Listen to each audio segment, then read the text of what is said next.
Le présent est un état de conscience extrêmement fragile, difficile à aborder et facile à perdre.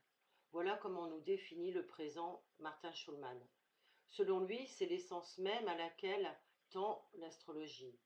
De ce fait, au lieu de décrire certains éléments astrologiques dans leur manifestation, le texte de ce livre, que je vous relate aujourd'hui, dépeint les voies par lesquelles un individu peut atteindre l'unité en utilisant l'harmonie naturelle des énergies planétaires.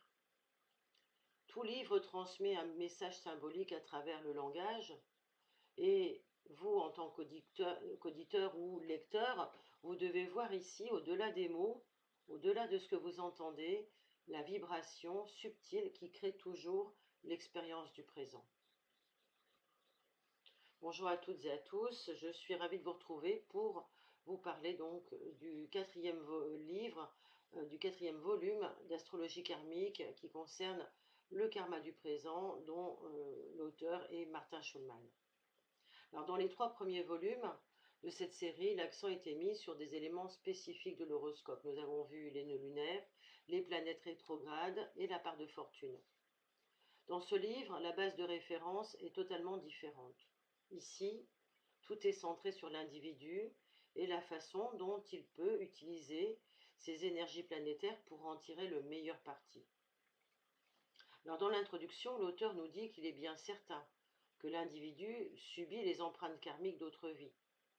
Ces expériences karmiques dépendent dans cette vie de tous ses actes passés. De même, il est le créateur de son karma à chaque instant. À cause de ce rôle, il devient très important pour lui de connaître la signification du moment qui passe, car c'est d'un tel concept de la vie qu'est né le présent. Un individu lambda peut chercher toute sa vie ce qu'il était dans une vie antérieure. Il peut avoir la chance de le découvrir ou alors de se perdre dans des idées illusoires et même de créer inconsciemment des situations qui viennent lui prouver leur véracité. Quoi qu'il en soit, à cet instant-là, il n'est pas en prise directe avec le sens véritable de la vie, à moins qu'il ne se rende compte que sa faculté à se situer dans l'ici et maintenant à chaque instant dépend du domaine où il utilise au mieux ses capacités. Et c'est en développant cela qu'il parvient à évoluer. L'auteur nous indique qu'il est extrêmement facile de se culpabiliser des échecs accumulés par le passé ou même de mettre son inaptitude à faire face aux situations de la vie quotidienne sur le compte donc des imperfections de la carte du ciel. C'est très facile de dire ça, mais cela n'a jamais été. Et on ne saurait considérer des difficultés comme découlant d'interprétation astrologique ou comme un des effets de l'astrologie prise comme science prévisionnelle. Sinon, l'astrologie est vouée à l'échec car le don qu'elle a fait à l'humanité est de l'aider à s'en sortir par elle-même et non de fournir des alibis à des faiblesses.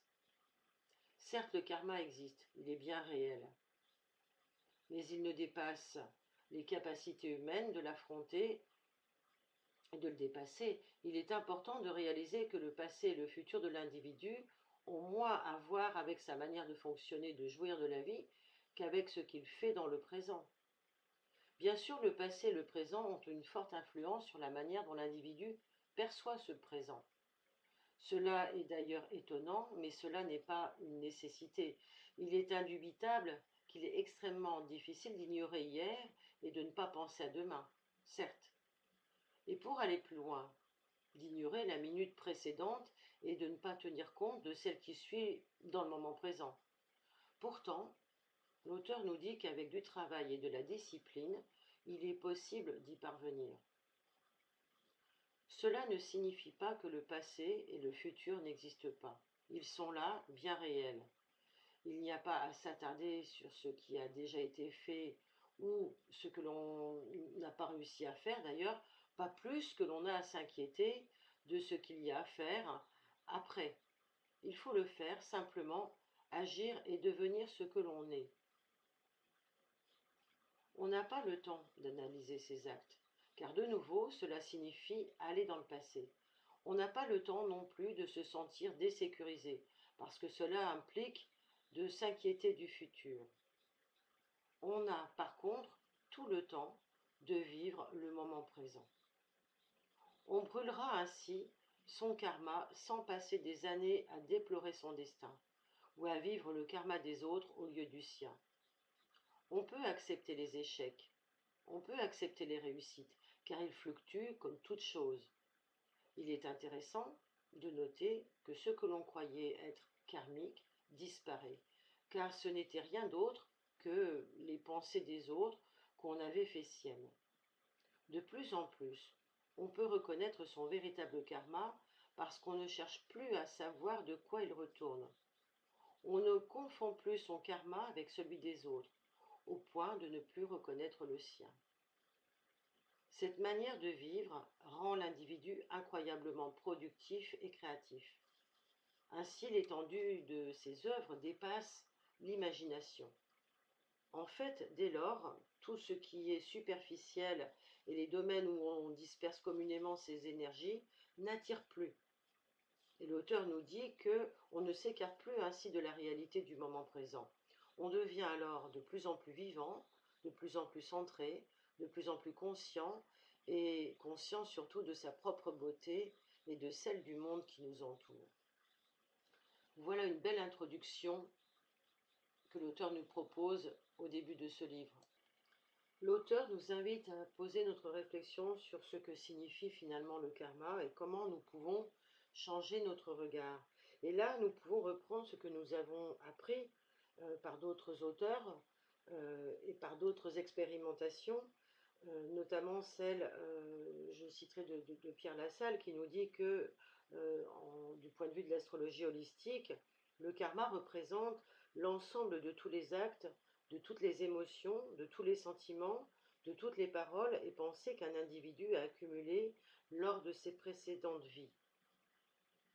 Ces choses-là sont compactées, on va dire, sont condensées quelque part et créent, on va dire, une forme d'égrégore, une forme d'ensemble d'énergie, de contenant qui va venir nous imprégner. En simplifiant, quand on parle du passé, on peut parler du karma ancien, celui que nous avons appelé de réserve et qui a été accumulé dans les existences antérieures. Moi, je lui associe d'ailleurs le karma transgénérationnel, celui qui vient donc de nos lignées et que nous avons aussi programmé dans la répétition et dans d'autres formes d'injonction. Et puis nous avons, pour simplifier, le karma que nous créons tous les jours, au quotidien, dans notre présent, par nos mauvaises pensées, nos mauvaises paroles, nos mauvaises actions. Ou, à l'inverse, quand nous voulons aller sur la version positive, le dharma, par nos bonnes actions, par nos bonnes pensées et par nos bonnes émotions. Et ce karma-là est appelé le karma circonstanciel. Il provient des circonstances. Bien sûr, la loi du karma est que toute action entraîne une réaction, ou que pour une énergie produite, quelle qu'elle soit par une personne, eh bien, elle se produira après un temps donné, une autre association de facteurs, une énergie de même qualité, positive ou négative. Donc toute cause a son effet et on peut le vérifier chaque jour. D'où l'importance de reconsidérer vraiment ce qui se passe dans le monde aujourd'hui et au niveau de l'humanité si on veut survivre à ce qui peut détruire cette humanité. D'ailleurs, si on veut poursuivre, bien sûr qu'il est difficile de démêler les chevaux du karma, car dans la plupart des actes, on insère les éléments du karma des autres existences, et c'est pour cela d'ailleurs que les hommes ont baptisé hasard les événements de leur destin, parce que ça vient les connecter à des choses qui appartiennent à des choses qui sont derrière le voile. Donc, le hasard, qui est un mot qui dissimule finalement notre ignorance, c'est la séparation entre notre connaissance et notre ignorance, c'est un terme qui n'existe pas pour nous autres astrologues, puisqu'on sait très bien, et puis pour d'autres, bien sûr, que tout est relié.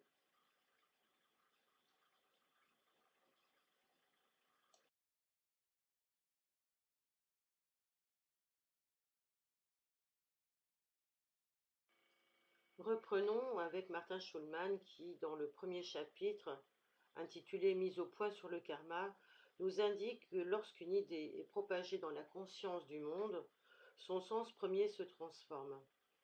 En fait, plus une idée gagne en audience, plus elle s'éloigne de sa signification originale, de son contexte et de sa source. On a tous fait le test dans des groupes avec le message qui était transmis à l'un et de bouche à oreille, par voie de chuchotement, se trouvait transformé, arrivé à la dernière personne. Tel est le cas du karma qui n'est pas seulement un concept, une idée ou une pensée, mais en fait une loi cosmique. Du fait que de plus en plus de gens acceptent la réalité de cette loi, elle a tendance à se trouver dénaturée par l'interprétation individuelle que chacun en fait en fonction, bien sûr, de son niveau de compréhension. Si on demandait à un millier de personnes ce qu'est le karma, l'incroyable diversité des réponses serait forcément étonnante à entendre. Plus frappante encore serait la complexité des réponses attachées à l'essence même de cette loi universelle. Afin de saisir clairement ce qu'est le karma, nous pouvons en approcher le sens en nous référant à trois sources fondamentales, pour en faire une synthèse plus significative de ce qu'est l'essence même de cette loi du karma. D'abord, nous avons les paroles de Gautama le Bouddha qui disait, il y a plusieurs millions d'années, « Vous êtes ce que vous pensez. Vous êtes devenu ce que vous pensiez. » Que voulait-il dire, par cette assertion profonde? Vous êtes ce que vous pensez, vous êtes devenu ce que vous pensiez. L'homme se demande toujours ce qu'il est. Le fait est qu'à tout moment, ce qu'il est change.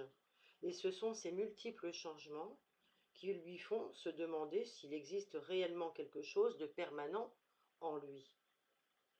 Si l'on est ce que l'on pense, au fur et à mesure que les pensées changent, à chaque moment, chaque jour, il en est de même pour l'être. Si on pense « j'ai faim », c'est l'impression qu'on a au moment où on le pense. Dès lors que l'on n'y pense plus, on n'est plus le produit de cette idée. Si l'on pense « je suis fatigué »,« je suis le diable »,« je suis pauvre », on devient toutes ces choses. Cela se produit parce qu'on a très fortement tendance à croire ce qu'on pense comme vérité.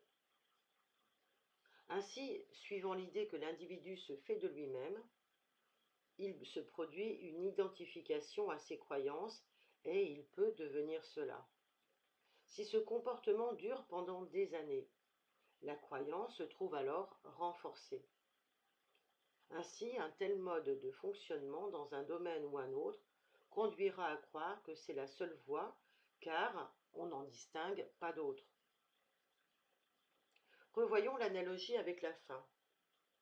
Car tant qu'il y a de formes de faim différentes que chacun en fait l'expérience dans un domaine ou autre, considérons deux personnes en train de manger un morceau de gâteau. La première observe et aussitôt ressent un conflit intérieur. J'en ai envie, mais cela va me faire grossir. Quand cette personne mangera le gâteau, son corps assimilera la nourriture avec la même tension que celle qui a provoqué le désir.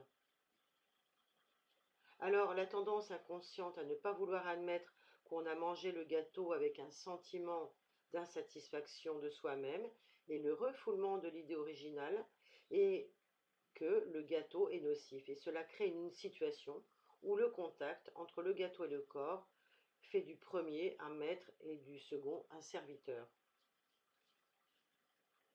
Le second personnage qui envisage de goûter au gâteau le considérant comme une source de joie.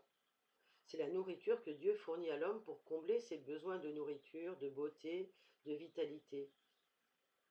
Chaque miette mangée va s'harmoniser avec les cellules du corps dans de merveilleuses proportions, du fait que le corps et le biscuit sont en harmonie, par exemple.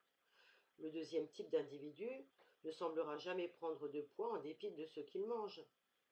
Le premier peut prendre quelques grammes par une simple glace, et puis l'autre va rien prendre du tout en dévorant tout un tas de choses.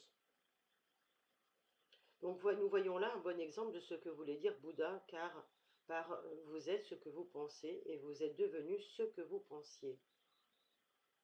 Ainsi, la première loi karmique importante est basée sur la manière de penser. Comme il serait simple de changer sa vie en changeant simplement de pensée. En vérité, nous dit Schulman, aucune pensée n'est véritablement isolée.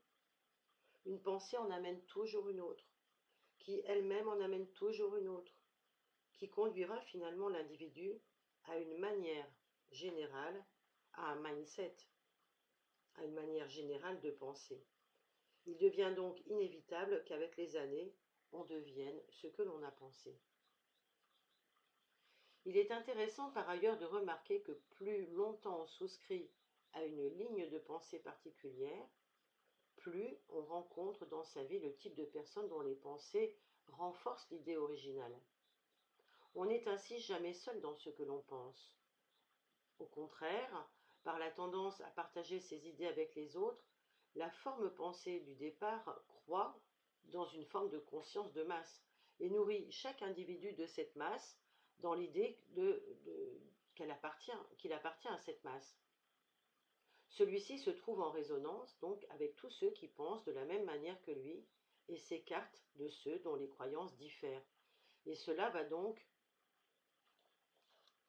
permettre à ce que chaque fois que l'idée de ce qui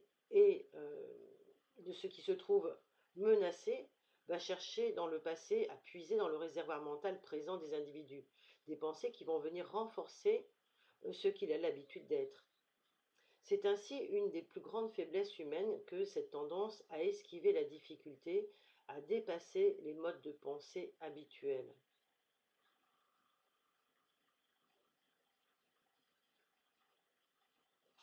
Et même si l'on est sur un chemin de croissance spirituelle, très souvent, c'est d'ailleurs un piège car on doute de soi-même chaque fois qu'on voit les autres penser de la même manière que celle qu'on avait l'habitude d'utiliser ou qu'on voudrait utiliser. Cela est dû au fait qu'on croyait fermement à ces pensées et qu'on se sentait dans l'obligation, le devoir, le besoin fondamental de les transmettre. En vérifiant la justesse de toutes nos idées, on essayait de convaincre les autres de leur validité. Alors nous voici prêts à considérer un élément intéressant. Du fait que le karma est basé sur les effets produits par ce qu'on a antérieurement pensé, il faut, en vue de dépasser tous ces modes de fonctionnement mentaux, périmés, que chacun de nous, en tant qu'individu, considérions les conséquences sur les autres de l'influence de nos idées antérieures.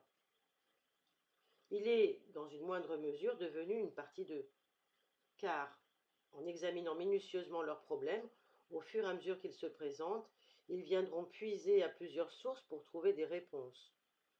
L'une d'entre elles sera ses propres paroles, celles qu'il a énoncées dans le passé. De ce fait, sur un plan cosmique, mathématique et physique, impossible pour un individu de s'élever complètement au-dessus de son karma, tant que toutes les personnes sur lesquelles il a eu un impact n'ont pas dépassé le leur sur le plan où il les a contactés. Ça a l'air d'être d'une dimension, comment dirais-je, j'ai même pas de mots pour qualifier cette dimension qui est tout simplement la dimension d'un infini, puisque on nous dit ici de dépasser le karma, mais que ce karma de toute façon est connecté à tout ce qu'il a eu comme conséquences. Et les conséquences, elles sont celles qui ont été reliées avec tous les autres. Donc, partant de ce fait, cela nous amène à une deuxième interprétation du karma qui découle de la loi de Newton en physique. À chaque action correspond une réaction égale et opposée. L'être est parfois un acteur, un protagoniste et un créateur de sa vie. Et à d'autres moments, il est réceptif, attentif aux effets de ce qu'il a engendré. Il peut être actif ou réactif. Il est en tout cas très impliqué dans la loi de cause à effet. Une des meilleures manières de comprendre cela est de partir de l'idée qu'on se fait par exemple du talent. Ceux qui n'en sont pas dotés voient chez ceux qui en ont une sorte de génie mystérieux, un type d'aura très particulier, un don. Mais l'artiste talentueux qui, lui, expose par exemple ses peintures, ses sculptures, sa musique, ses poèmes, sait que le talent n'est pas cela. Il joue bien sa partition parce que pendant des milliers d'heures et peut-être des centaines de mois, il s'est entraîné à devenir un maître de son instrument. On peut argumenter sur ce point, même qu'il a fallu des milliers d'heures pour développer un talent quelconque, et il en est ainsi parfois pour l'astrologie, pour tous ces dons. Certains étudiants manifestent, en revanche, dès leur première leçon de musique, une conscience élevée de ce qu'elle est, par rapport à ce que l'on attend d'eux. Certains artistes dépassent de loin leur première peinture de ce qu'on attendrait d'un débutant. Il y a en astrologie des élèves qui, dès les premiers cours, posent des questions qui prouvent une connaissance avancée, souvent au-delà de celle de l'enseignant. Et cela dès le début. Alors, ces faits sont loin d'aller à l'encontre de la loi de cause à effet, notez-le bien, et soulignent en fait le concept de la réincarnation. Il est facile à un astrologue de reconnaître en peu de semaines parmi ses étudiants ou étudiantes ceux qui ont étudié l'astrologie dans des vies antérieures et de voir ceux qui l'abordent pour la première fois. Pourtant, même ces étudiants-là, avec de l'application et des études sérieuses pendant plusieurs années, pourront un jour acquérir, bien sûr, ce qui apparaît aux autres comme un immense talent dans ce domaine. Leur éventuelle maîtrise du sujet ne sera pas due à un étrange don mystique, elle va simplement résulter d'une cause en rapport avec leur effort. Cette loi de cause à effet fonctionne dans tout. Mais le principe scientifique concret, qui dit qu'à chaque action en correspond une autre, égale et opposée, eh bien, ça paraît moins évident. Il s'applique pourtant constamment à la vie de l'être humain. Dans nos relations quotidiennes, il est aisé de voir les réactions à nos actions. Mais il est plus difficile de comprendre que la globalité des réactions que nous avons sont l'exacte réplique des actions que nous avons entreprises. En d'autres mots, l'énergie investie et le rendement doivent être à la longue source d'équilibre. Le fait que cela paraisse si peu évident vient de ce qu'il est tout à fait possible que pour un individu A, de donner plus d'amour à l'individu B qu'il n'est pas possible à ce dernier de lui rendre. Dans ce cas, la loi de cause à effet semble douteuse sur le plan personnel pour le protagoniste A, qui semble lui plus généreux. Mais on peut admettre dans certains cas la réaction proportionnelle semble encore plus surprenante. Mais comme l'univers obéit à des lois cosmiques très précises, le protagoniste A recevra tôt ou tard plus d'amour de C, D ou E que lui-même n'est capable de leur donner. Quand on totalise des débits et des crédits dans les relations humaines, on constate finalement qu'ils s'équilibrent. Sensible à cet effet de boomerang, la société, de par le monde, aime enseigner à ses enfants la règle d'or: fais aux autres ce que tu aimerais qu'ils te fissent. C'est une version simplifiée ou différente du même principe scientifique exprimant, comme à chaque action, qu'une réaction similaire et opposée arrive. Et si un individu essaye d'élever sa conscience par la méditation, la contemplation ou n'importe quelle autre forme ésotérique, il va se trouver automatiquement confronté à toutes les forces dans le monde qui essayent de réduire sa conscience. Et là, nous arrivons donc, je fais une parenthèse, nous arrivons donc à quelque chose qu'il est important de retenir, parce qu'on a vu que dans la loi cosmique, chaque chose produite, par exemple positive, produit son contraire négatif, donc tout est l'équilibre. Ainsi, l'individu qui tente de raisonner à des énergies plus positives deviendra automatiquement plus sensible et va se trouver confronté, comme il le dit, à des énergies négatives qui représentent la contrepartie de ses actions. C'est dans le fameux ouvrage de Lao Tzu, le Tao Te Ching, que la question suivante est posée. Qu'est-ce qu'un homme bon? La réponse donnée est le maître d'un homme mauvais. Puis, qu'est-ce qu'un mauvais homme? Eh bien, c'est la charge d'un homme bon. Si l'on tente volontairement d'être bon, on est toujours au fond confronté à ceux qui essayent d'être mauvais. Si l'on essaye d'éviter la bonté en soi, on est inconsciemment amené dans la vie à rencontrer ceux qui enseignent la bonté. La raison pour laquelle la loi d'action-réaction et celle de cause à effet sont si difficiles à concevoir est principalement due au facteur temps. On rajoute le fait que dans ce laps de temps entre l'action et la réaction, il s'étend toujours du temps. Il s'étend des jours, des mois, des années, et nombreux sont ceux qui rejettent cette loi de cause à effet en la mettant donc ainsi, par voie de conséquence, j'ai envie de dire, sur le compte de la coïncidence.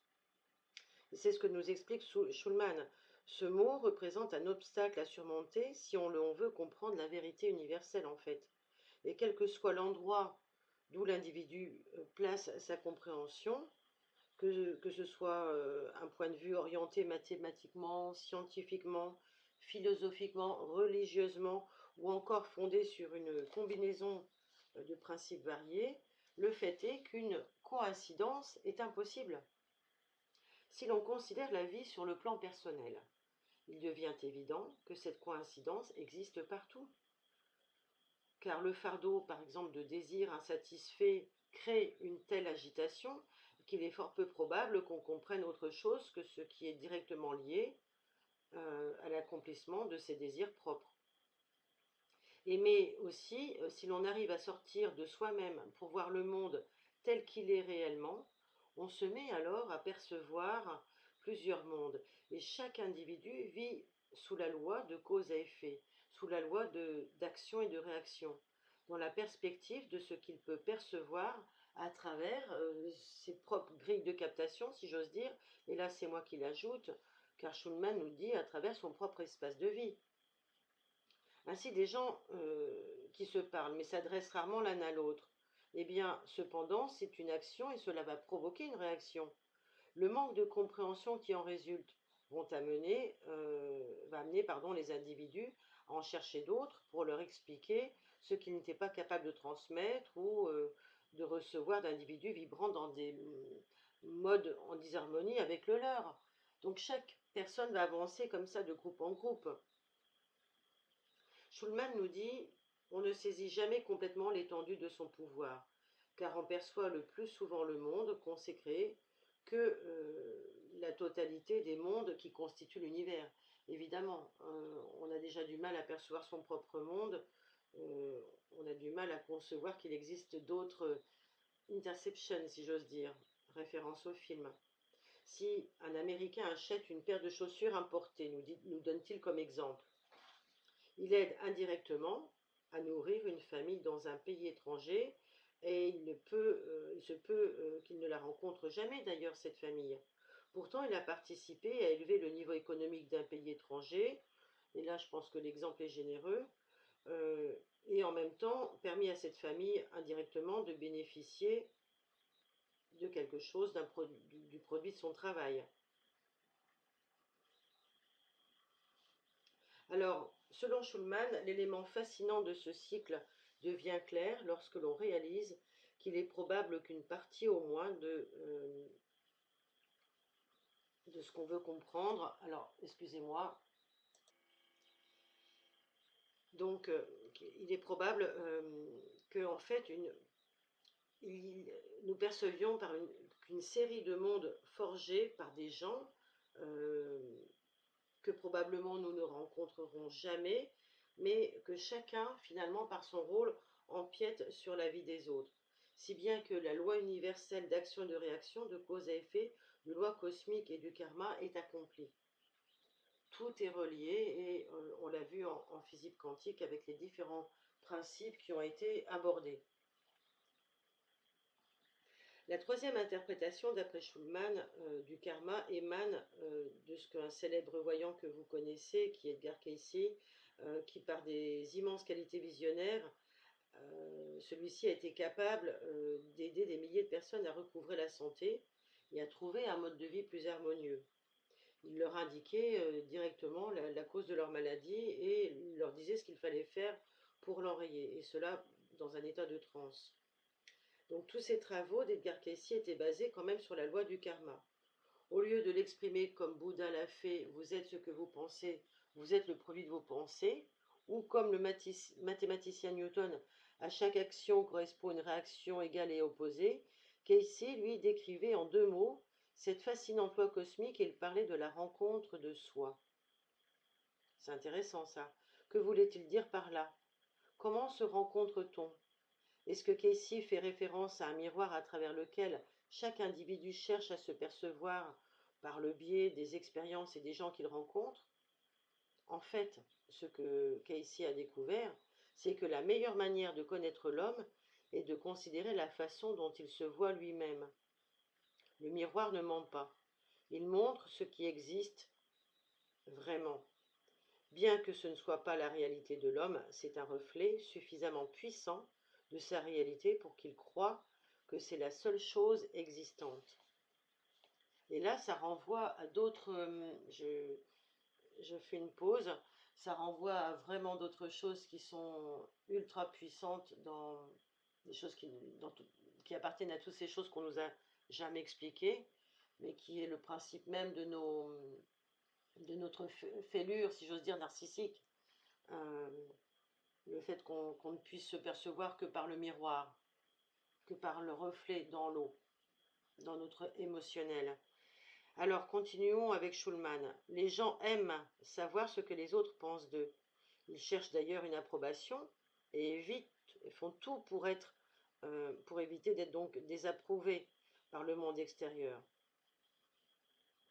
Ainsi, Schulman nous explique qu'on réunit autour de soi dans la vie un certain nombre de conditions extérieures qui vont être le reflet de tout ce qui vient de notre monde intérieur, de nos attentes. On cherche constamment à se voir à travers les yeux des autres, et c'est à travers les yeux, la première vision de nos parents d'ailleurs, qu'on s'est reconnu comme un être à part entière. Et cette habitude de nombreuses générations semble être la manière la plus naturelle pour l'homme d'apprendre, et pour dire les choses plus clairement, pour avoir l'illusion qu'il apprend. Schulman nous l'explique ainsi. Il nous dit aussi que dans les conversations banales et quotidiennes que font les gens entre eux, il est assez facile de remarquer qu'ils se parlent le plus souvent à eux-mêmes, tout en donnant l'apparence de parler aux autres. Et par ce biais-là, je vous rajouterai que c'est grâce à cela d'ailleurs qu'on obtient de la synchronicité et qu'on peut noter dans les conversations les messages que nous avons à entendre au deuxième, troisième, quatrième niveau. L'extériorisation verbale de la conversation est toujours accompagnée d'une autre, qui est beaucoup plus intérieure. C'est presque du non-verbal, et que l'on a simultanément avec soi-même, qui consiste à se demander constamment ou à se mettre en rapport avec l'autre, et que l'autre dans la conversation nous donne ce qu'on a besoin d'entendre. En vivant de cette façon, il est bien difficile de connaître son karma. Par exemple, si les amis qu'on fréquente sont vrais, on cherche réellement à se trouver. Et alors on pourra leur poser des questions, ils nous répondront sincèrement. Mais si l'on entretient parallèlement des rapports conventionnels avec d'autres qui ont peut-être plus d'avantages à avoir du tact avec nous et un peu moins de sincérité, on ne peut pas se trouver. Mais ceci est dû au fait, comme le disait Schulman tout à l'heure, qu'on va d'abord rechercher un soutien extérieur sur la justesse de nos croyances et de notre comportement associé. Alors que, ici, il faut comprendre que nous recevons une invitation à nous regarder dans un miroir intime qui va venir chercher à l'extérieur peut-être des choses pour refléter des facettes de soi qui sont prêtes à être vues. Il nous donne pour exemple, lorsqu'une femme mariée s'associe avec de nombreuses amies divorcées ou célibataires, on peut aisément voir la direction qu'elle est en train de prendre. Bon, si la majorité des relations masculines d'un homme réussit en affaires et qu'il les préfère à celles entretenues avec ceux qui fuient leurs responsabilités, il est aussi facile de voir dans quelle mesure il va vers le succès. Si un enfant fréquente des camarades ayant des objectifs clairs, cela en dit long sur lui.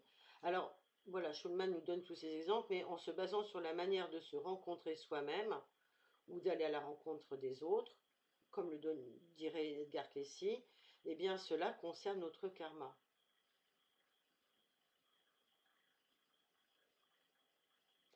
On constate qu'il y a beaucoup de vérité derrière l'axiome qui se ressemble, s'assemble. C'est un petit peu ça cela en tous les cas que c'est relié. Le sujet de la rencontre avec soi-même ne s'arrête pourtant pas là. Il a pour base le fait que qu'en chacun, il y ait des actions et des réactions. Et ce n'est que lorsque les deux s'équilibrent que la personne devient capable d'accéder au cœur d'elle-même. Ce n'est qu'à ce moment-là qu'elle peut entrer en contact avec elle-même.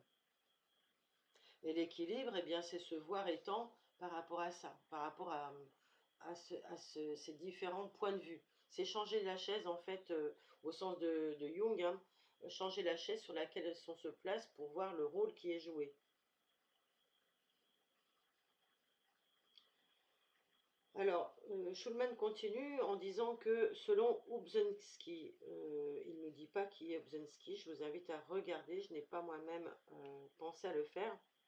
Il existe différentes parties dans un même individu, c'est ce que j'étais en train de dire finalement, chacune essayant de maintenir momentanément sa prépondérance sur les autres, bien sûr puisqu'elle remplit son rôle, elle ne va pas être dans la peau du voisin au moment où elle est dans la sienne, et donc il les compare à la roue d'un bateau où à un moment donné, une partie qui est au sommet et contrôle la situation, alors que à un autre moment ou dans une autre partie dominera et cherchera à acquérir un pouvoir équivalent. Voilà, il y a plein d'exemples comme ça qui sont donnés dans ce paragraphe avec l'exemple du vrai moi qui agit pour prendre son rôle. Mais il rajoute que pour entrer en contact avec soi-même, selon Edgar Cayce, on doit apprendre à se tenir au centre de la roue plutôt que de voir la vie au travers de toute une série de miroirs expérimentaux. On devient dès lors capable d'émettre l'essence pure qui va émaner de l'unité intérieure, la plus complète. On va être en contact avec notre moi divin, notre moi omniscient. Alors nous avons vu, comme le dit l'auteur, qu'il y avait trois facettes différentes dans le triangle karmique. Il y a d'abord les mots employés par Bouddha. Vous êtes ce que vous pensez. Vous êtes devenu ce que vous pensiez.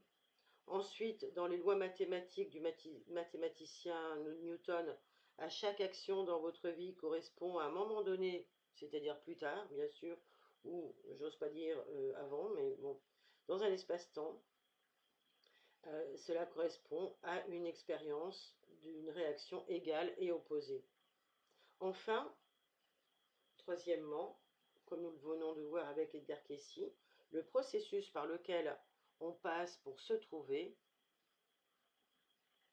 nous donne à nous rencontrer avec le vrai soi. Donc dans ces trois cas, le karma reflète un conflit en fait, subtil. Subtil entre quoi et quoi? Entre le yin et le yang, entre le féminin et le masculin, entre deux forces complémentaires et opposées, entre deux forces qui se complètent l'une et l'autre et qui sont inexistantes l'une sans l'autre. La pensée va précipiter l'action, l'action va provoquer la réaction. Par le processus de l'action et de la réaction, on devient capable de développer le troisième moi qui est en permanence capable de percevoir cette lutte entre le yin et le yang d'un point de vue clair. Et c'est de ce point de vue que le centre dont on parle, c'est-à-dire le cœur même de l'être, dans son essence, va pouvoir enfin avoir une vraie perception de lui-même. Et donc là, comprenez que c'est aussi embrasser l'ombre, c'est aussi aller à la rencontre de ce qui nous fait souffrir. Voilà, c'est ce mouvement-là qui est comme invitation dans cette perception. Et seule cette forme de perception permet de s'abstraire lentement de la loi de l'interaction karmique. Schulman poursuit en nous disant que l'analogie de l'homme, par exemple, avec la pyramide ou le triangle, est l'une des plus anciennes et des plus mystiques. Pourquoi? Parce que le triangle a deux pointes à sa base et une à son sommet. L'homme également a deux jambes, l'homme de Vitruve qui est en forme de triangle, mais également un esprit. Et si l'on fait un avec soi-même, cela doit régler la coordination entre les deux. Et c'est peut-être l'une des définitions d'ailleurs de l'homme de Vitruve. Dans tous les enseignements du yoga, il fait toujours référence à celui qui est enraciné dans son moi inférieur, partagé entre le yin et le yang, entre le positif et le négatif du monde extérieur, qui se trouve donc d'être en lutte avec lui-même.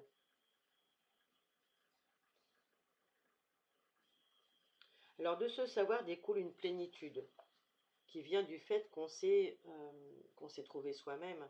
Et oui, la chose la plus importante encore, c'est que non seulement on s'est trouvé soi-même, mais on s'est accepté. Et c'est au point du sommet de ce triangle que l'on se trouve dans ce sens et que l'on existe.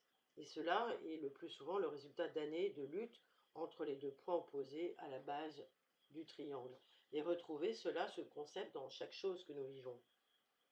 Schulman poursuit en nous disant que pendant des siècles, l'astrologie a focalisé son attention sur les qualités yin et yang de la nature humaine en donnant les effets positifs et négatifs des énergies planétaires et de la relation entre les deux. Alors peut-être qu'il est possible de considérer le monde aussi comme une multitude, comme un réceptacle de forces positives et négatives, parce qu'il existe des différences entre le jour et la nuit, entre l'amour et la haine, entre les concepts de vérité et d'erreur, entre les idées manichéennes de bien et de mal, et une autre multitude de dualités qui se présentent constamment, en perpétuelle danse, en perpétuel mouvement. Mais il y a aussi une manière différente de voir les choses, plus large et à multiples facettes, et qui ne consiste pas à voir la dualité sous la forme de forces opposées. Et c'est ce qui va nous permettre d'entrer dans la quatrième dimension. C'est ce qui va nous permettre d'entrer dans l'ère du Verseau. Ça, c'est ce que je vous ajoute par rapport à cette compréhension. On n'évalue pas les choses en tant que positives ou négatives, bonnes ou mauvaises, vraies ou fausses, ici et là-bas, hier et aujourd'hui, ou selon d'autres divisions encore. Sinon, on reste dans le monde de la dualité. Et là, notre perception va forcément diverger de la vérité et de la réalité, de ce qu'on appelle le principe de réalité. Il est possible de voir les choses autrement, de percevoir tout en tenant compte des dualités, mais que l'on trouve une certaine valeur au négatif aussi bien qu'au positif, et que cela s'équilibre, et qu'il n'y a pas plus de valorisation du passé que du futur. On voit bien dans la nature que le jour ne domine pas la nuit et que la nuit ne domine pas le jour. Il n'y a pas de domination. Et c'est ce qu'on a essayé de nous faire croire à l'intérieur de nous-mêmes, qu'il y avait l'un qui devait dominer l'autre et qu'il ne pouvait y avoir que du conflit pour faire avancer. En fait, ces dualités sont considérées comme les deux faces d'une même pièce de monnaie, dont chacune est nécessaire pour que la pièce soit complète. Alors pourquoi les personnes n'atteignent pas ce point de vue, ou très rarement? Eh bien parce que longtemps, on a occupé l'esprit avec des problèmes de dualité, on a opprimé la conscience, d'après l'auteur, et, euh, et on ne lui a surtout pas permis d'être ce qu'il sentait pouvoir être. Parce qu'on l'a amené à passer tout le temps dans une identification positive à une identification négative et vice-versa. Et à chercher un coupable, par exemple, ou une culpabilité. Et à rejeter tout ce qui s'oppose à ce qu'il croit être le chemin de l'accomplissement. Alors qu'il suffirait juste d'accueillir ce qui est et ce qui se présente sur ce chemin.